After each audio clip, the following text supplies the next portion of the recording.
Office time முடிஞ்சதுக்கப்புறம் தான் வேலையே ஆரம்பிக்க போகிறேன். ஹலோ ஃப்ரெண்ட்ஸ், எல்லோரும் எப்படி இருக்கீங்க? ஆஃபீஸ் முடிச்சுட்டு வீட்டுக்கு வரும்போது தான் வேலை இனிமேல் தான் ஆரம்பிக்க போகிறோம் அப்படிங்கிற மாதிரி ஒரு ஃபீலிங்ஸ் வருது.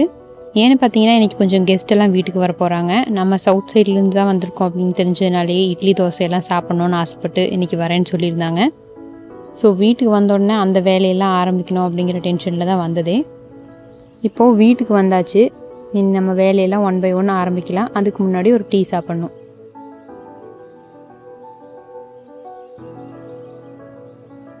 இட்லி, தோசை அண்ட் வடையிலேருந்து தான் சாப்பிட்ணுன்னு அவங்க சொல்லியிருந்தாங்க. உளுந்து பருப்பை ஆல்ரெடி ஊற வைக்க சொல்லியிருந்தேன். அதனால் அப்பா ஊற வச்சு வச்சுருந்தாரு. இப்போ வடைக்காக உளுந்து அரைச்சி எடுத்துக்கலாம். நான் இது 3rd டைம் தான் வடை சுடுறது. இதுக்கு முன்னாடி ஒரு டைம் பண்ணியிருந்தேன், ரொம்பவே நல்லா இருந்தது. ஃபஸ்ட் டைம் என்னோடய வடை பார்த்திங்கன்னா அது வடையாகவே வரல. மிக்சர் மாதிரி எண்ணெயில் போட்டோடனே பிரிஞ்சு போயிடுச்சு. அண்ட் மாவுக்கு பார்த்திங்கன்னா கிரைண்டர் ஆல்ரெடி கெட்டு போயிருக்கு. ஸோ ஒரு கெஸ்ட்டு இன்றைக்கி இட்லி சாப்பிட்ணும் அப்படின்னு சொல்லிட்டு வரவங்க கிட்ட கிரைண்டர் கெட்டு போச்சுன்னு சாக்கு சொல்ல முடியாதுல்ல. ஸோ பிளிங்கிட்லேருந்து மாவு வாங்கி வச்சுருந்தோம். இப்போ பிளிங்கிட் மாவு எப்படி இருக்குன்னு இன்றைக்கி டெஸ்ட் பண்ணி பார்த்துடலாம்.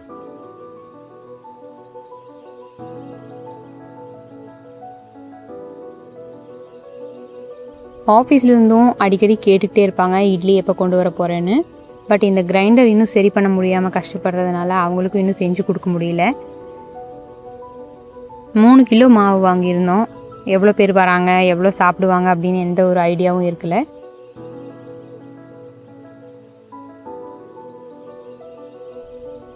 அடுத்தது தேங்காய் சட்னிக்காக கொப்பரை தேங்காயை தண்ணியில் ஊற வச்சிடலாம்.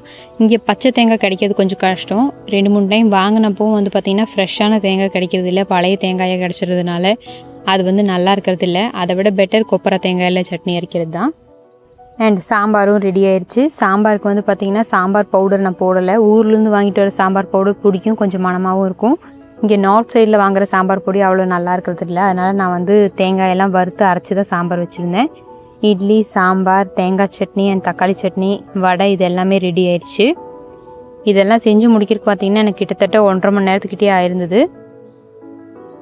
வடையும் ஓரளவுக்கு நல்லா வந்திருந்தது. இந்த ஓட்டை வடை சுடுறது கொஞ்சம் கஷ்டமாக இருந்ததுனால நான் போண்டா மாதிரியே சுட்டு எடுத்துட்டேன்.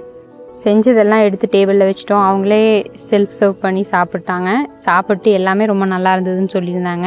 பட் எனக்கு அந்தளவுக்கு ஒரு ஐடியாவும் இல்லை. நம்ம ரெகுலராக இட்லி தோசை சாப்பிட்றதுனாலே என்னமோ இவங்க பாராட்டுற அளவுக்கு அது வர்த்தா அப்படின்னு தெரியல. சாப்பிட்டு கிட்டத்தட்ட 10 மணிக்கிட்ட தான் அவங்க கிளம்புனாங்க. அதுக்கப்புறம் கிச்சனில் பார்த்தா கிச்சன் ஃபுல்லாக பாத்திரங்க தான் நிறைஞ்சு கிடந்தது.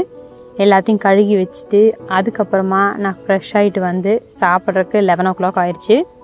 நாளைக்கு ஆஃபீஸ்க்கும் போகணும் இல்லை, ஸோ நேரத்தில் தூங்கணும். நெக்ஸ்ட் வீடியோவில் பார்க்கலாம். தேங்க்ஸ் ஃபார் வாட்சிங். பாய்.